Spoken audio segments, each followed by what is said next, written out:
18ನೇ ದಿನದ ಐತಿಹಾಸಿಕ ಪಾದಯಾತ್ರೆಯು ಈ ದಿನ ಗಂಗಾವತಿ ನಗರದಿಂದ ಪ್ರಾರಂಭಿಸಿ ವಡ್ಡರಹಟ್ಟಿ, ಹೊಸಪಟ್ಟಣ, ಇಂದಿರಾನಗರವನ್ನು ಪ್ರವೇಶಿಸಿತು.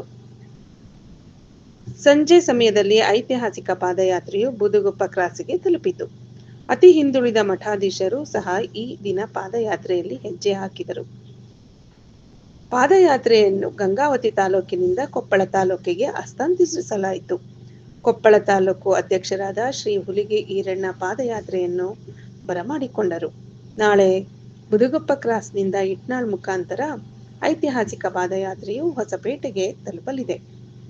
ಈ ದಿನದ ಐತಿಹಾಸಿಕ ಪಾದಯಾತ್ರೆಯಲ್ಲಿ ಕೊಪ್ಪಳ ಜಿಲ್ಲಾ ಅಧ್ಯಕ್ಷರಾದ ಶ್ರೀ ಕಾಶಿ ವಿಶ್ವನಾಥರವರು, ತಾಲೂಕು ಅಧ್ಯಕ್ಷರಾದ ಶ್ರೀ ಹುಲಿಗೆ ಈರಣ್ಣನವರು, ಶ್ರೀ ಬಸವರಾಜ್ ಬೂದುಗುಪ್ಪ, ಶ್ರೀ ರಾಜಪ್ಪ ಇಳೆಗರ್, ಶ್ರೀ ಎ.ವಿ. ಗುರುರಾಜ್, ಮಹಿಳಾ ಅಧ್ಯಕ್ಷರಾದ ಶ್ರೀಮತಿ ಪೂರ್ಣಿಮಾ ಹಾವೇರಿ ಹಾಗೂ ಗಂಗಾವತಿ ಮಹಿಳಾ ಅಧ್ಯಕ್ಷರಾದ ಶ್ರೀಮತಿ ವನಿತಾ, ರಾಷ್ಟ್ರೀಯ ಈಡಿಗ ಮಂಡಳಿಯ ಕೊಪ್ಪಳ ಜಿಲ್ಲಾಧ್ಯಕ್ಷರಾದ ಶ್ರೀಮತಿ ರಾಧಾ ಮತ್ತು ಅನೇಕ ಕುಲ ಬಾಂಧವರು ಪಾದಯಾತ್ರೆಯಲ್ಲಿ ಭಾಗವಹಿಸಿದ್ದರು. ಜಬ್ಬಲಗುಡ್ಡದಲ್ಲಿ ಸಮಾಜ ಜಾಗೃತಿ ಸಭೆ ನಡೆಸಲಾಯಿತು ಹಾಗೂ ಜಬ್ಬಲಗುಡ್ಡದಲ್ಲಿ, ವಡ್ಡರಹಟ್ಟಿಯಲ್ಲಿ, ಹೊಸಪಟ್ಟಣ, ಇಂದಿರಾನಗರದಲ್ಲಿ ಐತಿಹಾಸಿಕ ಪಾದಯಾತ್ರೆಯನ್ನು ಅದ್ಧೂರಿಯಾಗಿ ಸ್ವಾಗತಿಸಲಾಯಿತು.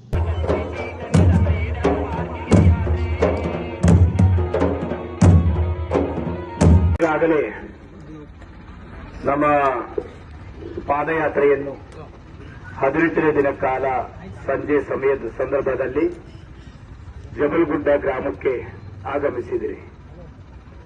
ಈಗಾಗಲೇ ಫೆಬ್ರವರಿ 12ನೇ ತಾರೀಕು ಈ ಪಾದಯಾತ್ರೆಯನ್ನು ಬ್ಯಾಂಗ್ಳೂರಲ್ಲಿ ಫ್ರೀಡಂ ಪಾರ್ಕ್ ಅಲ್ಲಿ ತಲುಪಲಿದೆ. ಹಾಗಾಗಿ ಪ್ರತಿ ಗ್ರಾಮ ಹಳ್ಳಿಗಳಲ್ಲೂ ಕೂಡ ಜನ ಬಹಳ ಸಂತೋಷದಿಂದ ನಮ್ಮ ಸಮಾಜದ ಬೇಡಿಕೆಗಳನ್ನೇ ಈಡೇರಿಸಬೇಕು ಅಂತ ಹೇಳಿ ಅವರೆಲ್ಲ ಕೆಲಸಗಳನ್ನೇ ಬದಿಗೊತ್ತಿ ಪಾದಯಾತ್ರೆಗೆ ಸಹಕಾರ ಮಾಡುವುದು, ಶ್ರದ್ಧೆ, ಸಮಾಜದ ಮೇಲಿರ್ತಕ್ಕಂಥ ಶ್ರದ್ಧೆ, ಭಕ್ತಿ ಎಲ್ಲವನ್ನೇ ತೋರಿಸ್ತಕ್ಕಂಥದ್ದು ಕೂಡ ಇವತ್ತಿನ ಕಾಲ ಬಹಳ ಅನಿವಾರ್ಯವಾಗಿದೆ ಅಂತ ತಿಳಿದುಕೊಂಡಿದ್ದರಿಂದ ತಾವೆಲ್ಲ ಬಂದಿದ್ದೀರಿ. ಈ ಸಂದರ್ಭದಲ್ಲಿ ಈ ಗ್ರಾಮದ ಜಬಲ್ಗುಡ್ಡ ಗ್ರಾಮ ಅಂದ್ರೆ ಬಹಳ ಇತಿಹಾಸವನ್ನು ಹೊಂದಿರತಕ್ಕಂಥ ಗ್ರಾಮ. ಗಂಡುಗಲಿ ಕುಮಾರರಾಮನ ಬೀಡು ಅಂತಕ್ಕಂಥದ್ದು ಇಡೀ ನಮ್ಮ ರಾಜ್ಯದಲ್ಲಿ ಗೊತ್ತಿರತಕ್ಕಂಥದ್ದು. ಹಾಗೆ ಈಡಿಗ ಸಮಾಜ ಅಷ್ಟೇ ಅಲ್ಲ, 12ನೇ ಶತಮಾನದಲ್ಲಿ ಅನುಭವ ಮಂಟಪದಲ್ಲಿ 770 ಶರಣರಿದ್ರು. ಅದರಲ್ಲಿ ಅಣ್ಣ ಬಸವಣ್ಣ ಇಬ್ಬರಕ್ಕೆ ಬಿರುದವನ್ನು ಕೊಟ್ಟಿರೋದು, ಇಬ್ಬರಕ್ಕೆ ಗ್ರಾಜ್ಯುಯೇಟ್ ಅನ್ನ ಕೊಟ್ಟಿರೋದು. ಅದು ಒಂದು ಶರಣ ದುರಣ ಹೆಂಡದ ಮಾರಯ್ಯ, ಇದೊಬ್ಬರು ನಿಜ ಶರಣ ಅಂಬಿಗೇರ ಚೌಡಯ್ಯ ಅಂತಕ್ಕಂಥದ್ದು ನಾವು ಹೇಳಬಹುದು. ಅದೇ ರೀತಿಯಲ್ಲಿ ಈ ಗ್ರಾಮದ ಹಾಲುಮತ ಸಮಾಜದ ಮುಖಂಡರುಗಳು ಹಾಗೂ ಬೋವಿ ಸಮಾಜದ ಮುಖಂಡರುಗಳು ಹಾಗೂ ಮತ್ತೆಲ್ಲ ಸರ್ವ ಸಮಾಜದವರು ಕೂಡ ಈ ಭವ್ಯ ಸ್ವಾಗತಕ್ಕೆ ನೀವೆಲ್ಲರೂ ಕೂಡ ಪಾತ್ರ ವಹಿಸಿದ್ದೀರಿ. ಇವತ್ತು ನೋಡಿ, ನಾವೆಲ್ಲರೂ ಕೂಡ ಅತಿ ಹಿಂದುಳಿದ ವರ್ಗದ ಸಮುದಾಯಕ್ಕೆ ಸೇರಿದವರು. ನಾವೆಲ್ಲರೂ ಕೂಡ ಒಂದು ಸಮಸ್ಯೆ ಬಂದಾಗ, ಈಡಿಗರಿಗೆ ಸಮಸ್ಯೆ ಬಂದಾಗ ಅಂಬಿಗರು, ಕುರುಬರು, ಬೋವಿ ಸಮಾಜರು ಎಲ್ಲರೂ ಒಟ್ಟಿಗೆಯಿಂದ ಸ್ವಾಗತ ಮಾಡುತ್ತಾ ಇದ್ದಾರಲ್ಲ, ಇದು ನಮ್ಮದ ದೇಶದ ಹಿಂದುಳಿದ ವರ್ಗದ ಒಕ್ಕಟ್ಟಂದಕ್ಕನ್ನೋದು ನಾವು ಇವತ್ತು ಹೇಳಬಹುದು.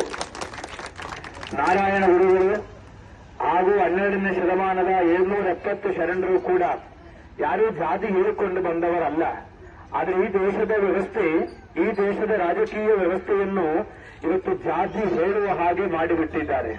ಆದ್ರಿಂದ ರಾಜ್ಯದ ಪ್ರಬಲ ಸಮುದಾಯಗಳು, ರಾಜ್ಯದ ಅಪ್ಪರ್ ಕಮ್ಯುನಿಟಿಗಳು ಅವರ ಬೇಡಿಕೆಗಳ ಈಡೇರಿಕೆಗಾಗಿ ಬೀದಿಯಲ್ಲಿ ಹೋರಾಟ ಮಾಡುವ ಸಂದರ್ಭದಲ್ಲಿ ಈಡಿಗ ಸಮಾಜವು ಕೂಡ ಕಳೆದ 22 ವರ್ಷವಾಗಿ ಈಡಿಗರ ಕುಲಕಸಬಾದ ಸೇಂದಿಯನ್ನೇ ಮಾರಾಟ ಮಾಡುವುದು ಸರ್ಕಾರ ನಿಲ್ಲಿಸಿರೋದು. ಕೇರಳದಲ್ಲಿ, ತೆಲಂಗಾಣದಲ್ಲಿ, ಆಂಧ್ರದಲ್ಲಿ, ಗೋವಾದಲ್ಲಿ ಇವತ್ತು ಕೂಡ ಸೇಂದಿ ಇದೆ. ಆದರೆ ಕರ್ನಾಟಕದಲ್ಲಿ, ಮಂಗಳೂರಲ್ಲಿ, ಉಡುಪಿಯಲ್ಲಿ ಸೇಂದಿ ಇದೆ. ಆದರೆ ಕಲ್ಯಾಣ ಕರ್ನಾಟಕ ಭಾಗದ ಸುಮಾರು 27, ಮೈಸೂರು ಸೇರಿದಂತೆ, ಕೋಲಾರ ಸೇರಿದಂತೆ 27 ಜಿಲ್ಲೆಯಲ್ಲಿ ಸೇಂದಿ ಇಳಿಸಿ ಮಾರಾಟ ಮಾಡುವುದು ಬಂದು ಮಾಡಿರ್ತಕ್ಕಂಥದ್ದು. ಆದ್ರಿಂದ ಈಡಿಗರ ಕುಲಕಸರು ಲಿಕ್ಕರ್ ಮಾರುವುದಲ್ಲ, ಈಡಿಗರ ಕುಲಕಸಬು ಸೇಂದಿ ಇಳಿಸಿ ಮಾರಾಟ ಮಾಡುವುದು. ಈಗ ಅಂಬಿಗರ ಚೌಡ ಸಮುದಾಯ ಮೀನಿಡಿಯೋದು ದೋಣಿಯುವುದು. ಹಾಗೆ ಮಡಿವಾಳ ಸಮುದಾಯ ಪ್ರತಿಯೊಂದು ಸಮುದಾಯವೂ ಕೂಡ ಒಂದು ವೃತ್ತಿಯನ್ನೇ ಗುರುತಿಸಿಕೊಂಡು ಬಂದಿದ್ದೇವೆ. ಆದರೆ ರಾಜ್ಯದಲ್ಲಿ ಯಾವ ಸಮುದಾಯಗಳ ಕುಲವೃತ್ತಿಯೂ ಕೂಡ ಸರ್ಕಾರ ನಿಷೇಧ ಮಾಡಲಿಲ್ಲ. ಆದರೆ ಈಡಿಗರ ಕಸಬು ನಿಷೇಧ ಆಯ್ತು. ಮಕ್ಕಳು ಅಲ್ಲೇ ಜನ ಸೇಂದಿ ಕುಡಿದ್ರೆ ಹಾಳಾಗುತ್ತೆ ಅಂತಂದ್ರೆ ಆಯ್ತು.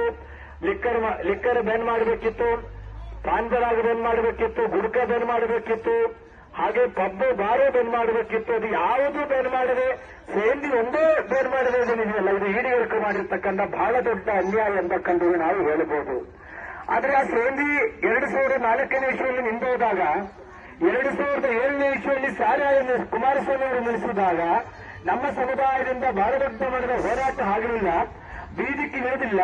ಅದಕ್ಕೋಸ್ಕರ ಏನಾಯ್ತು, ಈ ಸಮಾಜ ಕೇವಲ ಒಂದು 5-10% ಜನ ಶ್ರೀಮಂತರು ಇರಬಹುದು.